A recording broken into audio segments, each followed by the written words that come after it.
question is it an effective program in achieving its goal of thwarting terrorist attacks? We will prove that it is. Earlier this year, the United States Capitol faced an attempted bombing. House Speaker John Boehner said that the far-reaching U.S. surveillance program helped thwart the plot. To quote him, law enforcement would have never known about the Capitol Hill threat without the PRISM program. At a congressional policy retreat, Boehner also said, our government doesn't spy on Americans unless they are Americans who are doing things that tip off law enforcement about an imminent threat. And after the 2007 implementation of the PRISM program, the Heritage Foundation began tracking post-9/11 terrorist plots. By 2012, 50 known Islamic terrorist plots against the homeland have been thwarted because of the PRISM program. Since 9/11, terrorists have been able to attack the USA only 4 times out of the 60 attempts. And since September of 2001, there has not been one major terrorist attack on the scale of 9/11 as a result of PRISM's enactment. If our opponent, Alex Law, has his way, the PRISM program would end, and government agencies would cease to anticipate terrorist attacks on American soil. We would be left defenseless, completely at the mercy of any terrorists or terror organizations who would like to injure innocent Americans and destroy the American way of life. Thank you, and God bless the United States of America. I am now ready for examination. So Alex is going to come up here and ask me a couple questions.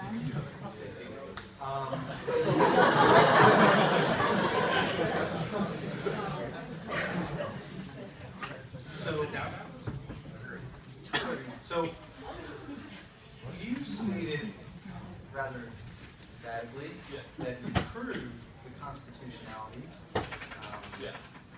I disagree.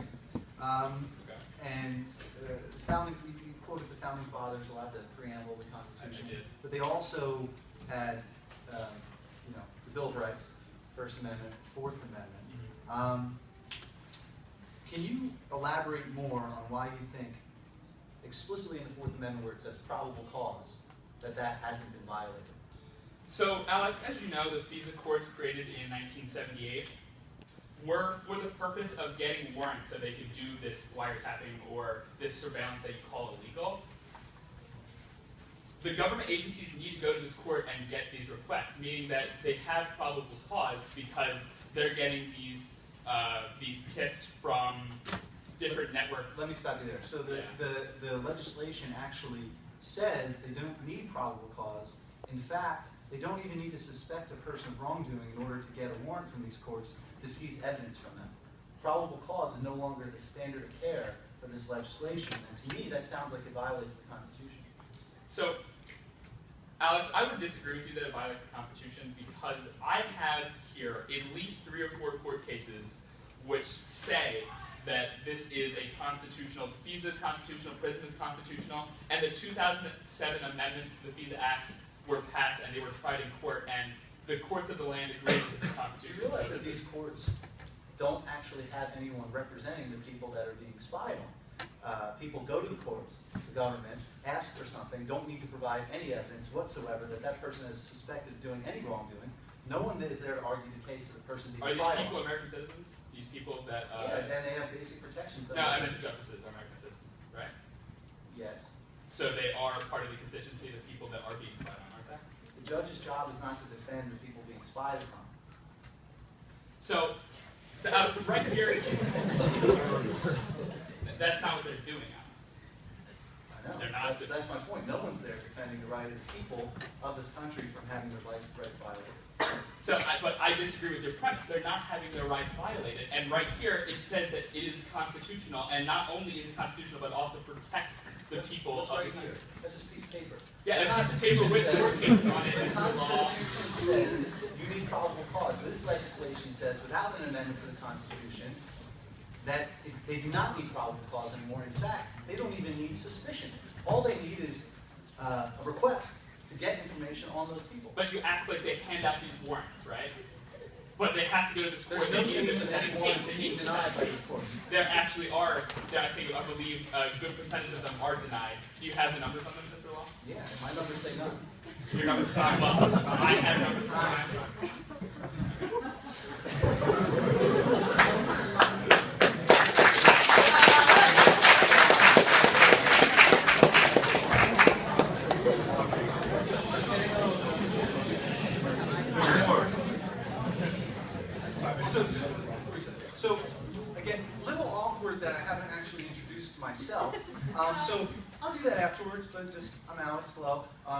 we'll do the unobstructed. Okay, great.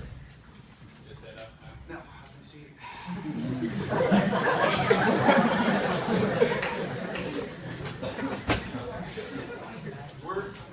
We're here today to talk about a very basic, simple idea that is fundamental to American life. That idea is freedom. It's the thing that makes us exceptional. It's the thing that makes this country the greatest country in the history of the world. And it's precisely that, our freedom and our liberty, which is being violated by this domestic surveillance. Our government spying on us.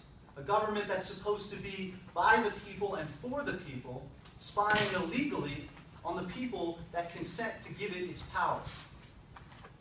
To me, as an American, I find this entirely unacceptable and entirely without merit. You heard the opposition list 60 cases where these surveillance measures saved American lives. Now, I'm here to tell you today that they're wrong. That there were 2 independent commissions from the executive branch that determined that these 60 cases, and all cases of terrorist actions being uncovered in the United States since 9/11, could have been stopped without these measures. In fact, they determined that not a single terrorist action, not a single American life has been saved by the American government spying on us by violating the Bill of Rights. Now, where in the Bill of Rights are we being violated? The First Amendment, of course, we can start with, because the FBI or the NSA, when they investigate us, can place gag orders on people, so they can't even speak about the questions they were asked or the answers that they provided. This does not seem okay. In the Fourth Amendment, this one is flagrantly violated in every sense of the word. I talked a lot in the questioning about probable cause, something that is fundamental to the American legal system. Now, in Section 214 of the Patriot Act, it waters that down to just needing suspicion. Later, in Section 215, it says, actually, we don't even need suspicion to seize things from people. They just need to say the magic phrase. Relevant to an ongoing investigation. If they say that to the judges in these courts, there's no one there to say, no, I don't think so. The judges give them that warrant, and they go and illegally seize information, illegally wiretap, and illegally take banking records and commerce records and medical records from us. That is not okay. And when you might ask, what does relevant to or ongoing investigation really mean? Because to me that sounds pretty vague. Under statute, the only person that can comment on this is the Attorney General, who is permitted to answer that at his own whim, whenever he wants. No one can compel him to answer that question.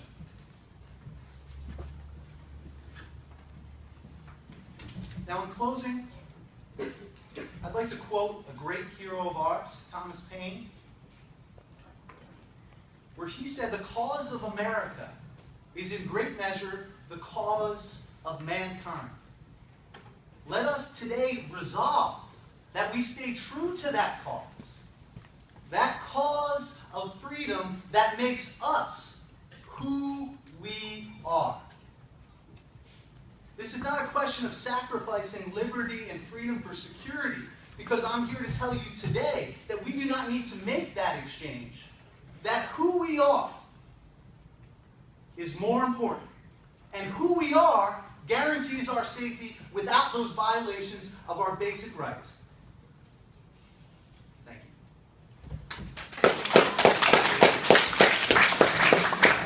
Who's got the time? I'm going to cross them out. So my first question is, over the summer, You ready? over the summer, Congress passed the USA Freedom Act, which effectively repealed the Patriot Act. However, it effectively ended the prison program. However, POTUS, later that month, restarted the prison program.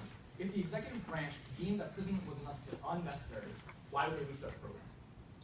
So, I'm talking more broadly about the domestic spying that's going on, not necessarily the PRISM program. The piece of the Patriot Act that will never expire is that Section 215 that gets rid of the need to have any suspicion of wrongdoing. Now, further. Are you Hold aware? on. Well, I'm going to finish the question. So, the Freedom Act didn't actually repeal the Patriot Act. But did you know the 2007 amendments to the FISA Act specifically Can I just tell you what the Freedom Act did? Let me explain Can I- it. I'm answering the question. I'm answering the question. Okay, so the Freedom Act, what the Freedom Act did, to explain to all of you, the Freedom Act essentially changed who stores the information. So under the Patriot Act, That is true. But people, the government,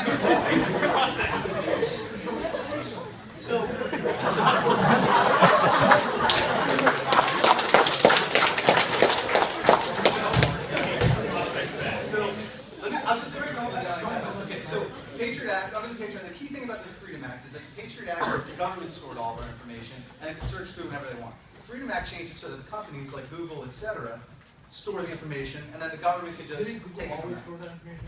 Even They didn't before have to. Now they have to, and the government can request it from them. That was the They main difference. did keep it beforehand. They didn't have to. Now the other companies like that. No, that's what the Freedom Act did. It's making a law that reenacts something that already happened. No, it didn't. It does happen. All right, I'll move on to my next question. Are you aware that there is a judge advocate that speaks on behalf of people during these FISA court cases? Now there is under the Freedom Act, but that actually hasn't started yet. The Freedom Act But is we're not debating full. what's going to happen in the future. Right. As of now, there is no advocate But this law was passed in June there. through Congress. So It hasn't been enacted yet. but it will be. Yes. Thank you. Next question. Why are you kidding me? The prison program of domestic surveillance, as stated by the Heritage Foundation, has prevented 56 out of the past 60 terrorist attacks on this country.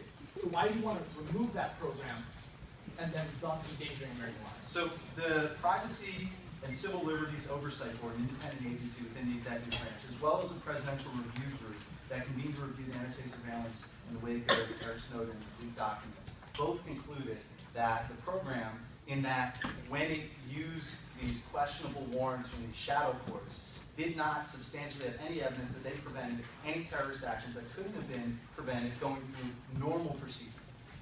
What year was that? 2014 and 2013. This Heritage Foundation article was from 2015, earlier this year. Yeah, this is from the executive branch of the government, But it's who not actually relevant. could investigate things. Do you think an outside agency would have any ability to investigate the executive branch with all of these things, or they can just say, oh, national security, you don't have to answer? And how did they get this information? They can make whatever conclusions they want. The audience can decide which source is more reliable. The executive branch's own review, which has an incentive to say that it's working, both of which said it wasn't, or an outside conservative agency saying that it does. Well, you're claiming that if the federal government should say that this program's working without any evidence, but they aren't, then why did the president reenact this program?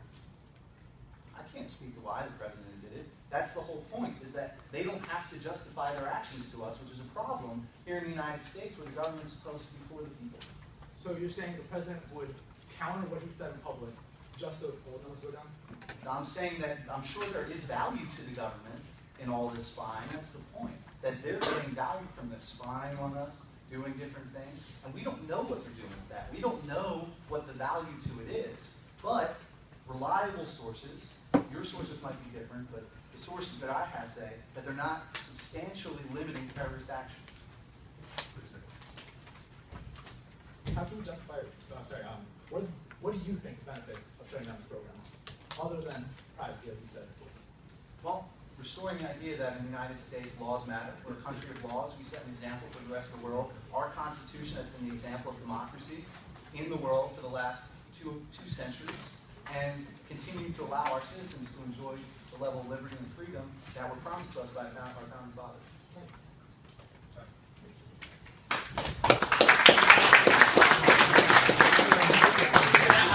Speak for 4 minutes, kind of as its closing statement, and then Rudolph will speak for 4 minutes, and that was the end of the debate. So Alex is going to speak for 4 minutes as kind of a closing.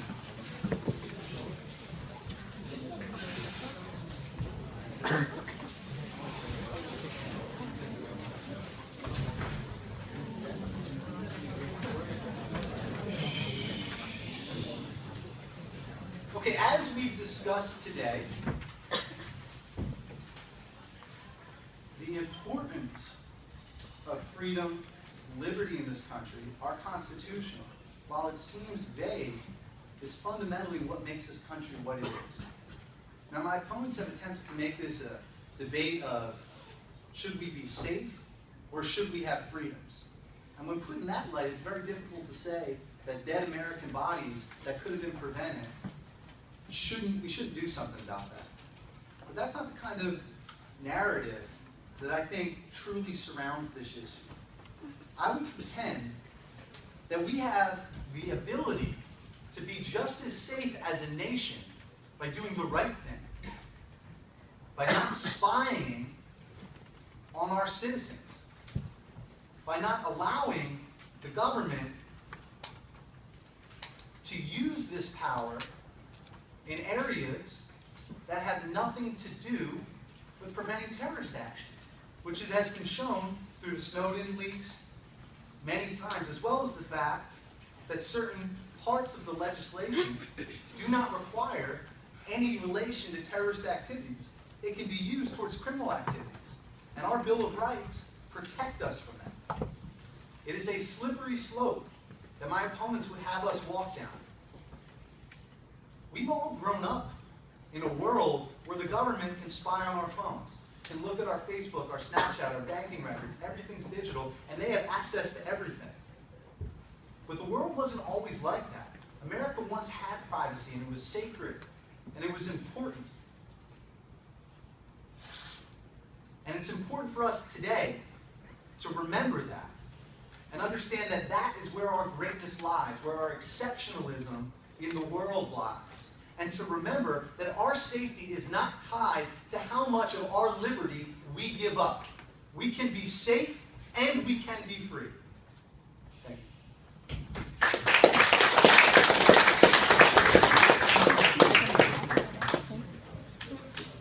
Well, so I would first like to state that my opponent is very cynical. He likes to claim that the judicial branch is tied with the executive branch and doing exactly what the president wants. So I would just like to clarify that.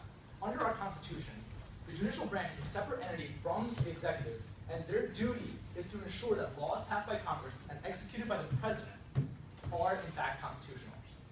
My partner and I have presented multiple court cases that affirm this point. First, the United States v. Pell. This affirmed that the Patriot Act and the prison program do not violate our Fourth Amendment rights. There are courts in place, the FISA court, which ensures that a judge advocate can speak on behalf of the people, and specifically the person that is being as my opponent would like to say, unlawfully searched and seized. And then that advocate speaks on behalf of the civilians. And then the court, a part of the judicial branch, ensures whether or not their argument, the prosecution's argument, was valid, and then gives out a warrant in accordance to that. So my opponent would like to contend that our judicial branch no longer functions, and that it serves only as the president wishes it. My next point is that the USA, John Boehner, our Speaker of the House, the highest official in our Congress, specifically stated that the United States law enforcement could not have stopped an entire terrorist attacks on the Capitol without domestic surveillance. That means to say, during a joint session of Congress, the entire Capitol building would have been bombed. 535 congressional representatives and senators and their staffs all would have died in this attack, if not for domestic surveillance. My opponent, again, would like to contend that American lives do not matter. The men and women that we've elected to represent us in Congress do not matter. We, as civilians, do not matter, my opponent would like to contend. We stand before you to prove that courts, again and again, have affirmed this point, that domestic surveillance does not, in fact, violate your privacy, but it protects our rights as Americans. Our rights are not being violated because the courts exist. It's as simple as that. And my opponent would like to say that the federal government is saying that in 2013 and 2014, that no terrorist plots have been foiled as a result of domestic surveillance. However, a more recent report that has been published and finalized this year states that 50 plus terrorist plots in the last 14 years have been stopped and thwarted because of domestic surveillance. So I would like to pose this question to you, the audience. What do you prefer? Someone blabbing about a slippery slope that could possibly lead to your demise as a people, or your death as a result of a terrorist bombing? Thank you.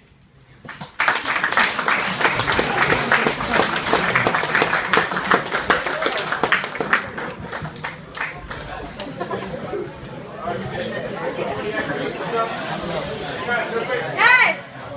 Please, I remember, there's a Q&A session. All right, so if you do need to sneak out and get a bus pass, please do so as quickly as possible. Bus pass with the Bus pass indoors, and there's some food outside that you can take. Just take one. All right, end of the Q&A session start in about a minute and a half. So, stay for questions. Keep filming. Well, actually, all right, cut off right there.